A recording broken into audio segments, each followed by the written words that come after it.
இந்த நாளின் காலை வேளையில் கர்த்தர் நம்மோடு பேசுகிற வேத வசனம் சங்கீதம் 150 அதிகாரம் 4 வசனம். தம்புரோடும் நடனத்தோடும் அவரை துதியுங்கள், தம்புரோடும் நடனத்தோடும் அவரை துதியுங்கள். நடனமாடி சோஸ்தரிப்பேன், நாதா நான் உண்மை துதிப்பேன் அப்படின்னு பெட்மல்ஸ் ஃபாதர் பாடுவாங்க. ஆண்டவரை நம்ம துதிக்கும்போது நடனமாடி துதிக்கணும் அப்படின்னு சொல்கிறாரு. தம்புருன்னா இசைக்கருவியை வாசித்து நடனத்தோடு அவரை துதிக்க வேண்டும், சோத்தரிக்க வேண்டும். அதான் துதிகளில் வாசம் பண்ணுகிறவர் அவர், துதிகளில் பிரியப்படுகிறவர் அவர், துதிகளுக்கு பயப்படுகிறவர் அவர். அந்த தேவனை நாமும் என்ன செய்யணும்?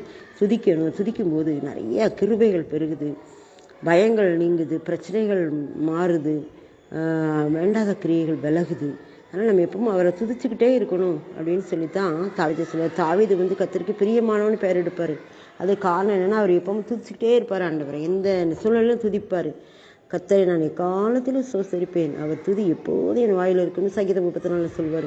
அவர் எப்பவும் துதிச்சுக்கிட்டே இருப்பார். பாருங்க, சங்கீதம் முழுவதும் சோத்தரிக்கிறது, துதிக்கிறது, ஆனந்த சத்தமாய் முழக்கமிடுங்கள், கம்பீர சத்தமாய் பாடுங்கள் அப்படின்னே சொல்லிட்டு இருப்பார். 150 சங்கீதம் முழுவதுமே துதிகள் தான்.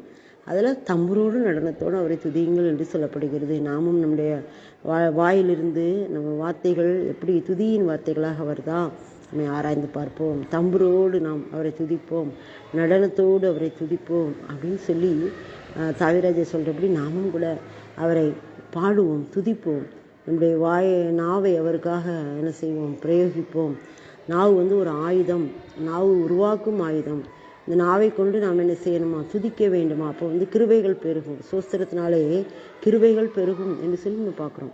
ஆனால் துதிக்கிறதுக்கு நாம் கற்றுக்கொள்ள வேண்டும். நிறைய நம்ம துதித்து அவரை மகிமைப்படுத்த வேண்டும். அவருடைய நாமம் நிறைய இருக்குது. வேதத்தில் எத்தனையோ நாமங்கள் இருக்குது. அந்த நாமங்களை சொல்லி நாம் என்ன செய்யணும்? துதிக்கணும். அவர் நமக்கு செய்த நன்மையான காரியங்களை நினைச்சு துதிக்கணும். அவர் நமக்கு செய்த உபகாரங்களை நினைச்சு துதிக்கணும். தாவீது என் ஆத்துமாவே கர்த்தரை சோஸ்திரி, அவர் செய்த சகல உபகாரங்களையும் மறவாதே அப்படின்னு சொல்லுவார். மறவாமல் நம்ம துதிச்சுக்கிட்டே இருக்கணும். அவர் நமக்கு செய்கிற நன்மைகளுக்காக 1000 நாவுகள் இருந்தாலும் நம்ம துதிக்க போதாது. ஏன் அப்படின்னா, அவ்வளோ பெரிய தேவனாக இருக்கிறாரு. நம்மை உயிரோடு வைத்திருக்கிறார். நமக்கு நல்ல மூச்சு விடுறதுக்கு நல்ல காற்று தந்திருக்கிறாரு, நல்ல கிளைமேட்டு தந்திருக்கிறார், நல்ல மழையை தந்திருக்கிறாரு, நல்ல வீடு வாசல், பிள்ளைகள், குடும்பம், நல்ல வருமானம், எல்லாவற்றையும் தேவைகளை சந்தித்து நம்மை நடத்துகிறாரு. அவருடைய வழி நடத்தலுக்காக நாம் அனுதினமும் அவரை என்ன செய்யணும்? துதிக்க வேண்டும். அப்படிப்பட்ட கிருபையை நாம் பெற்றுக்கொள்ளணும், துதிக்கணும். சில பேர் பாருங்கள், எப்போ பார்த்தாலும் அப்படியே முகத்தை வச்சுட்டு குறைப்பட்ட மனசோடே இருப்பாங்க. எனக்கு அப்படி இல்லையே, இப்படி இல்லையே, அவங்கள மாதிரி இல்லையே, இவங்கள மாதிரி இல்லையே அப்படின்னு சொல்லுவாங்க. நம்ம கவலைப்பட வேண்டியது ஒரே ஒரு காரியத்துக்கு தான்.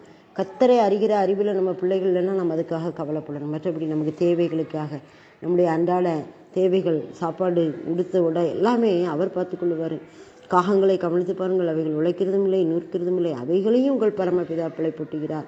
காட்டு புஷ்பங்களை கவனித்து பாருங்கள் சொல்லி நம்ம சொல்கிறாரு. நாம் எதற்கும் கவலைப்பட வேண்டியதே இல்லை, மற்ற எல்லாம் அவர் பார்த்து கொள்ளுவார். முதலாவது தேவனுடைய ராஜ்யத்தையும் அவருடைய நீதியை தேடுங்க, அப்பொழுது இவைகளெல்லாம் உங்களுக்கு கூட கொடுக்க சொன்னார்ல.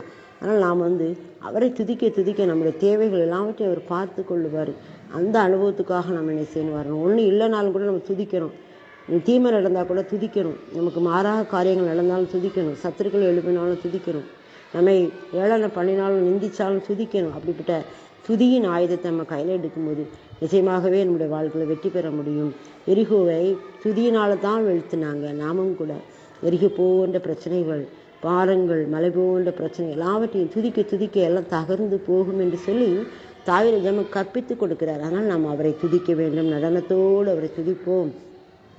நடனத்தோடு துதிப்போம்னா அதுக்காண்டி டான்ஸ் ஆடிக்கிட்டு இருக்கணும்னு இல்லை. இருதயத்தில் கம்பீரமாக, இருதயம் அப்படியே அசைந்து நம்ம என்ன செய்யணும்? துதிக்கணும். அப்படிப்பட்ட கிருபையை நாம் என்ன செய்யணும்? தாவீது ராஜா கூட வெற்றி பெற்று வரும்போது நடனத்தோடு அந்த தேவனுடைய பெட்டியை கொண்டு நடனத்தோடு வருவார். அப்போ மீகாலுக்குள்ளே அவமதிப்பாள், என்ன இவ்வளோ பெரிய ராஜாவாக இருந்துக்கிட்டு இப்படி ஆடிக்கிட்டு வராருன்னு. ஆனால் அங்கே ஆண்டவர் அவளுக்கு அந்த நிந்திச்சதுனால அவளுக்கு குழந்தையும் இல்லாமல் போயிடுச்சு கடைசி. நாம் மற்றவர்களை அற்பமாய் எண்ணாமல், துதிக்கிறவர்களை அற்பமாய் எண்ணாமல் நாம் துதிக்க கற்றுக்கொள்ளுவோம்.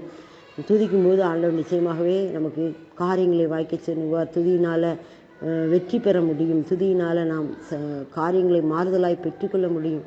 துதியினால் நம்முடைய வாழ்க்கையின் பிரச்சனைகளை மாற்றி பெற்றுக்கொள்ள முடியும். துதியினால் எரிக்கோட்டை போன்ற பிரச்சனைகளை வெள்ள வைக்க முடியும். அப்படிப்பட்ட துதியின் ஆயுதத்தை நாம் கையில் எடுப்போம். கர்த்தர் நிச்சயமாகவே நம்மையும் துதிக்கிறவர்களாக மாற்றுவார். துதித்து பார்க்கும்போது, துதிக்கும் போது நம்முடைய இருதயம் என்ன செய்யும்? களி கூறும். நம்முடைய வாழ்க்கையில் கவலைகள் மாறும், கண்ணீர்கள் மாறும். துதிக்க துதிக்க கிருபை பெருகும். அதனால் நாம் துதிப்போம், அதிலிருந்து ஆசீர்வாதங்களை பெற்றுக்கொள்வோம். ஆமென். தம்புரோடும் நடனத்தோடும் அவரை துதியுங்கள். துதிக்க துதிக்க நாம் கிருபைகளை பெற்று ஆசீர்வதிக்கப்படுவோம். ஆமென். நடனமடி சோஸ்தரிப்பேன், நாதா நான் உம்மை துதிப்பேன்.